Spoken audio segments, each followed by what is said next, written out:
अस्सलाम वालेकुम। आज हम सब मिलकर एक ऐसे सफ़र पे निकलते हैं जो हमारे ईमान को ताजगी देगा। हम अल्लाह ताला के मुबारक नामों के कह सकते हैं एक गहरे समंदर में गोता लगाएंगे और ये समझने की कोशिश करेंगे कि ये नाम सिर्फ लफ्ज़ नहीं हैं, बल्कि ये तो उसकी रहमत और उसकी अज़मत की निशानियां हैं।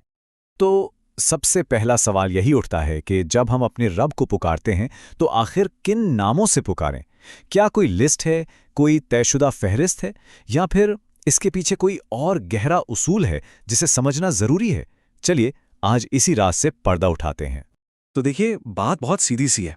अल्लाह के जो नाम है ना, वो असल में उसकी सिफात का आईना है।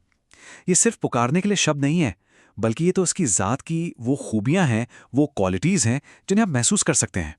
हर एक नाम उसकी अजमत का एक नया पहलू हमारे सामने खोल देता है। जैसे कुरान में हमें इसकी कुछ झलकियां मिलती हैं। वो अल अलीम है, यानी ऐसा जानने वाला कि जिससे कुछ भी छुपा नहीं है। वो अल हकीम है, यानी उसकी हर तदबीर, हर काम में हिकमत छुपी है। वो अर रऊफ है, जिसकी शफकत, जिसकी मेहरबानी हमारी सूझ से भी कहीं ज्यादा है। और वो अल कदीर है, जिसके लिए कुछ भी नामुमकिन नहीं। ये हमें बार बार याद दिलाते हैं कि हम किस कदर ताकतवर और मेहरबान ज़ात से जुड़े हुए हैं।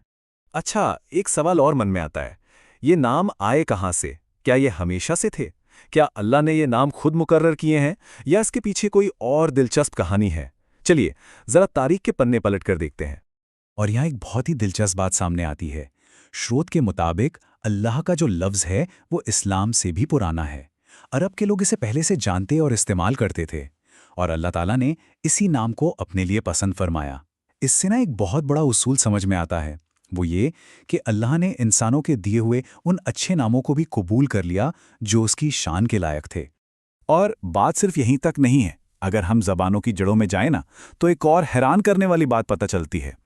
अरबी का अल्लाह और इब्रानी ज़बान का एल, इन दोनों की असल, इनका रूट एक ही है। जी हाँ, ये वही एल है जिसका जिक्र हमें बाइबल में भी मिलता है। और ये बात और भी साफ हो जाती है जब हम इस्माइल और जिब्राइल जैसे मुबारक नामों पर गौर करते हैं। इन दोनों नामों में जो ईल आता है वो वही इब्रानी लफ्ज़ एल है, जिसका मतलब है खुदा। सोचिए, ये कितनी बड़ी बात है कि अल्लाह ने इंसानों की अलग अलग ज़बानों में मौजूद अच्छे नामों को भी अपनी रहमत में शामिल कर लिया। तो इन सारी बातों के बाद अब आते हैं सबसे अहम नुक्ते पर कि कुरान का इस बारे में आखिरी और सबसे अहम फैसला क्या है। जब लोगों के जहन में ये सारे सवाल उठे तो कुरान ने एक ऐसा उसूल, एक ऐसा प्रिंसिपल बयान किया जो सारी की सारी बहसों को ख़त्म कर देता है। और वह सुनहरा उसूल ये है कि सब अच्छे नाम अल्लाह ही के हैं, तो उसे जिस अच्छे नाम से भी पुकारो। सुभान अल्लाह।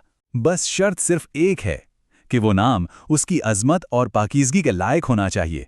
बस यही इस पूरी गुफ्तगू का कह लें कि निचोड़ है। कोई पाबंदी नहीं, सिर्फ और सिर्फ हुस्न और अच्छाई। लेकिन एक मिनट, हम सबने तो हमेशा से यही सुना है कि अल्लाह के 99 नाम हैं। तो फिर ये कैसे हो सकता है कि कोई भी अच्छा नाम इस्तेमाल कर सकते हैं? क्या अल्लाह के नामों की तादाद सच में 99 तक ही है? चलिए इस मशहूर ख्याल की हकीकत को भी जानते हैं।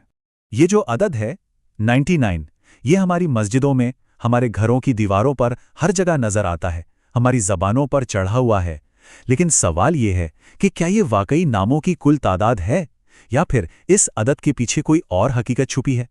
तो हकीकत ये है कि 99 नामों की जो बात एक हदीस में आई है, वो दरअसल नामों की कोई लिमिट नहीं है, कोई हद नहीं है, बल्कि वो कुरान में बयान की गई कुछ चुनिंदा सिफात की एक गिनती है। मतलब ये एक लिस्ट है, कोई पाबंदी नहीं। अरे अल्लाह की सिफात को तो कोई गिन ही नहीं सकता, वो तो लाइंतहा हैं, बेहिसाब हैं। तो इस पूरे सफ़र के बाद, इस सारी बातचीत के बाद, हम अपने साथ क्या लेकर जा रहे हैं? इस इल्म का हमारी ज़िंदगी पर, हमारी इबादत पर क्या असर होना चाहिए? चलिए, जो सबसे अहम सबक हैं उन्हें एक बार फिर अपने दिल में उतार लेते हैं। तो ये 3 बातें याद रखने की हैं। पहली बात, खुदा के नाम उसकी सिफात का आईना है। दूसरी बात, उसने इंसानों के अच्छे नामों को भी अपनाया है, जो उसकी ज़बरदस्त रहमत की दलील है।